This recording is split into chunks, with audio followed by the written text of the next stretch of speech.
Hey guys, Mars Thinking here, bringing another Dragon Ball Z Dokkan battle video, and so I made a post for another community response asking you guys for your thoughts on the Ginyu Force EZAs, AGL Captain Ginyu, STR Raccoon and Guldo, and Int, Jace and Berta.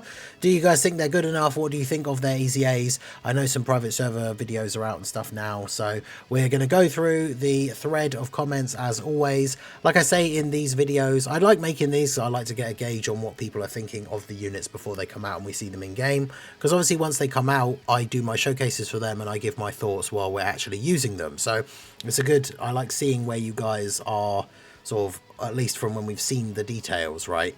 And then interesting seeing how any of those opinions may or may not change once we actually get to test the units. So we'll go ahead and jump in. As always, if you don't see your comment here, there is a possibility that you replied after I recorded the video, but obviously the tweet is still up, so you may have found it when it was too late, or of course you just may not have seen the tweet, or maybe you don't use Twitter. Either way, if your reply is not here but you want to let us know your thoughts on the EZAs, just let me know down below in the comment section. So let's go ahead and jump in. We start off with our boy Proton. I like them, I think they're solid, but if they're pushing those restrictions, they have to push more Ginyu Force cards into the current meta, starting with a new leader for the category.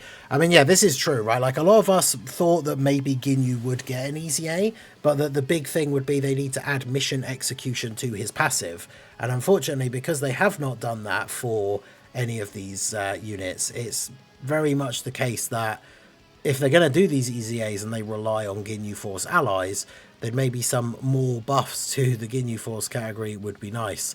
Talked about in a video yesterday, obviously they could super EZA the physical and maybe even tech LR Ginyus.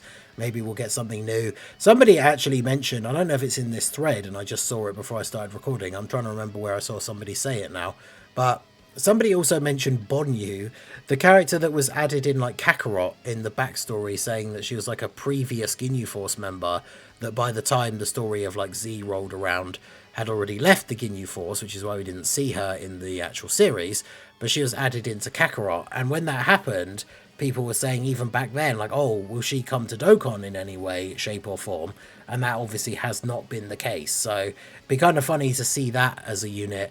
I suppose realistically now, though, she's not going to be like a Part 2 LR.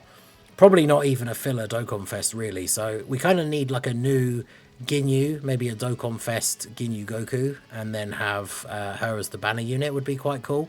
But I guess we'll have to wait and see. I mean, the Part 2 LR could be Ginyu Goku, I guess, but I guess we'll see. But yeah, more buffs. Whenever they bring out these EZAs that are restricted to certain categories, it only really works if they buff that category, right? So we got Kensei says, they deliberately held back on Ginyu, sub EZAs are fine. Ginyu was held back because of the restrictions. Base Ginyu should have been greatly stacking both attack and defense, and after changing into Goku should also be stacking both.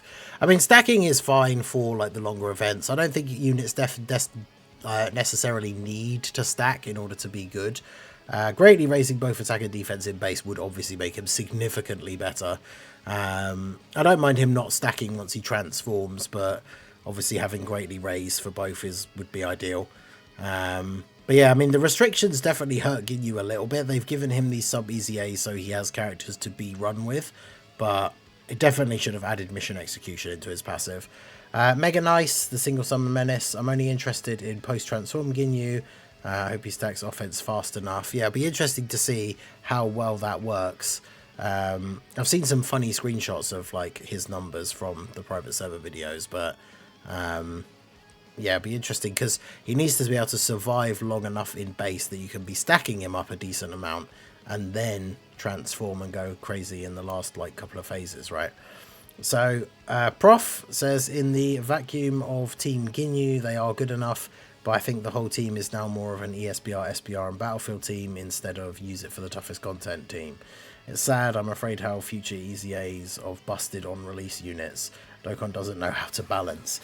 Yeah, because Ginyu, when he came out, was arguably like the best TUR, but obviously was restricted to the Ginyu Force team, but they made the Ginyu Force team good, so he worked like relatively well. Whereas now he's coming out and the Ginyu Force team itself doesn't really exist in terms of running it in difficult content. And then if you're fitting him onto other teams, you've still got to work around these restrictions. So I think you could probably argue that in terms of like how good he was in the meta and compared to the units around him on release, he was better than he is now in like on the release of his EZA, right? Because I mean, we just had the EZA for Tech Kale and Caulifla, who I would say are better, but I guess we'll have to see. I am looking forward to testing him out in game, to be fair. Zeke, the X-Bot, says, fine, but as most will point to, that restriction for Ginyu being kneecapped by 40% unless we get some extra Ginyu Force support. It's very true. Hopefully, I mean, like I say, the physical or tech LRs getting a super EZA would obviously be super good if that happens in this celebration at all.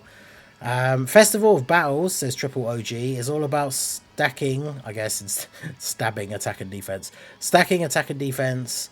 The transformation character has one but not the other. I don't think they will be able to do well in the last phases. Yeah, because doesn't he only stacks defense, right? So you want to ideally stack right up until near the end, and then at some point you're going to have to transform him so that you make sure you're actually doing the damage to win like the last few phases, and then you're potentially not going to be able to stack his attack up to anything particularly crazy. And that's not really useful for the festival. Having a character that stacks up to like, you know, 10 million defense, but then you transform and they're not hitting hard at all, doesn't really help you in that event, right?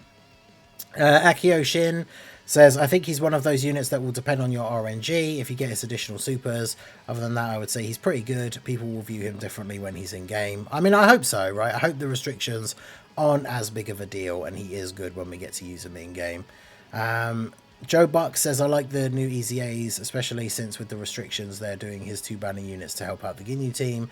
They do need an updated leader boost of 220, though, and a little more help around them for hard events. I'll use them in the Tau team for now. Yeah, because Tau gives the Ginyu Force 220, because they are on Mission Execution and Dragon Ball Seekers. So at least there is that, right? So it should be pretty good. Ultra says he feels nice, but Ginyu Force isn't back at this point, even with the sub EZAs. If they also had the new category as part of the passive, he'd get a better boost overall. Yep, 100%. He should have Mission Execution as part of his passive instead now, but it should be Ginyu Force or Mission Execution, right? DBZ Boy says they are good enough. Ginyu himself is okay in base. Not a huge fan of all the chance-based additionals, but Ginyu Goku actually looks really good. The banner units are solid. You can put them on the team and they wouldn't be a hindrance, which, I mean, at some point for sub-EZAs, we're not expecting them to be the best EZAs, so that's definitely not terrible. Paul says a new unit is needed, but I love running the Ginyu Force team. Have them all rainbowed and looking to run them on all difficult events with a 200% lead. Hopefully I'll see a few more AGL Ginyus in the friends list. I probably wouldn't expect it too much, but I mean, Ginyu himself does have Namek as part of his leader skill, so the EZA full power freezer could be on his team. Obviously doesn't help for his passive or anything, but here's what it is. Eonian says great synergy between them, support, cover essentially all the slots, and the kits look complete enough. Ginyu stacking is very valuable in the longer fights we have nowadays, which is very true.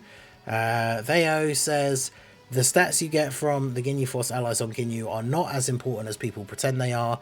The unit wouldn't change that much if this part was fixed. The bigger issue to me is the stacking speed. You have no guaranteed additional super and only a 30% stack.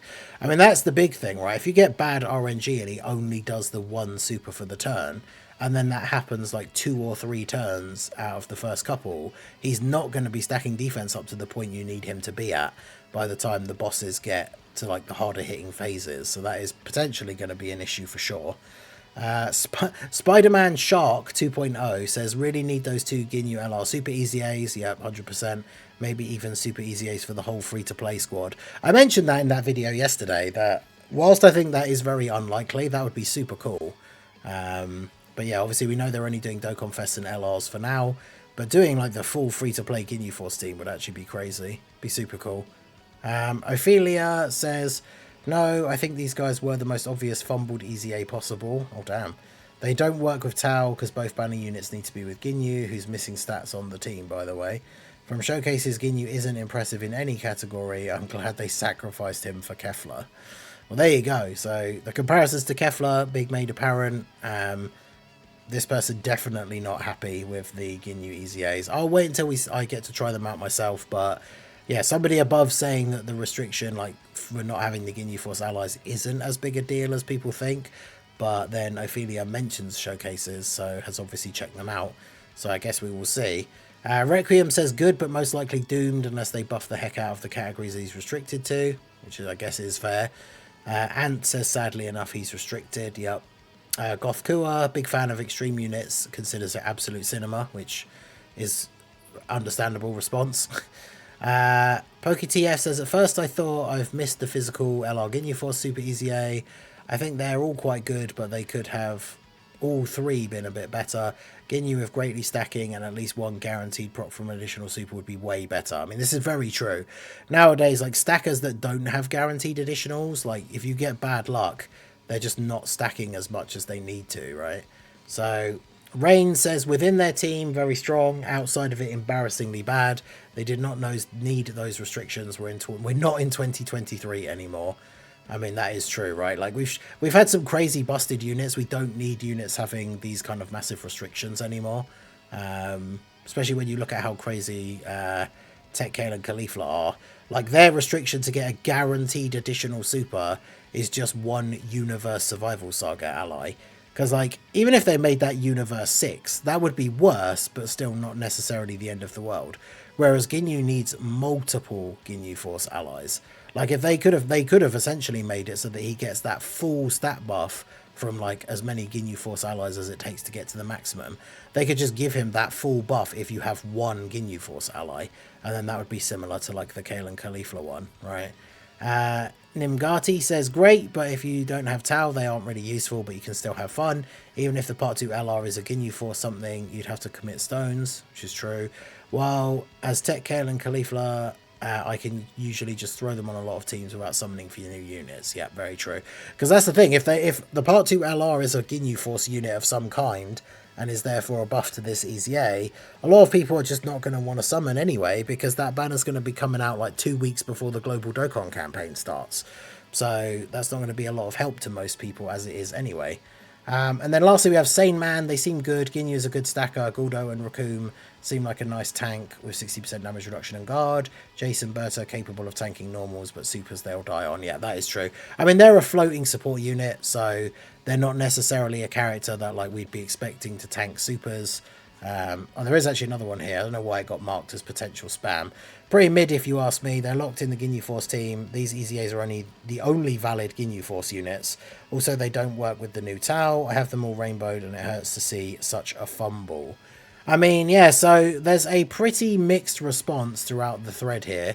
Let me know what you guys think down below in the comment section. Like I say, I've seen some crazy screenshots of Ginyu. I don't know if that restriction is going to be as hurtful to him as some people think. Someone in the comments doesn't think it is. So I guess we'll have to wait and see once the unit is actually out and we have him in game, which will be interesting for me because I don't have Tau. So I'm not sure if he's actually on any other 220 leads, so it may be a case that I have to do his showcase on the private server, because I mean I have all three of these units rainbow link level 10 on my main account anyway, but I don't have Tau, and obviously I want to see how they work on his team, so I guess we'll have to check it out. But there we go. Like I said at the beginning of the video, let me know what you guys think down below in the comment section. If you didn't get to reply before I recorded the video for this, do let us know in the comments. And like I say, even if you didn't see the tweet, you don't use Twitter, just let me know all your thoughts on the Ginyu Force EZAs. We should get a data download within the next, like, 12 to 15 hours. Well, by the time this video goes up, it's probably even less than that. So we'll know the exact start date of the EZA. We'll know the weakness. I'll make the team building guide, all that good stuff. So let me know all your thoughts about the Ginyu Force EZAs and the ongoing Tau celebration down below in the comments section. So that is going to be it for the video, guys. This has been the Masked Ningen. Smash that like button, subscribe to the channel if you are new. Check out the links down below, and I will see you all again soon. Have a good one.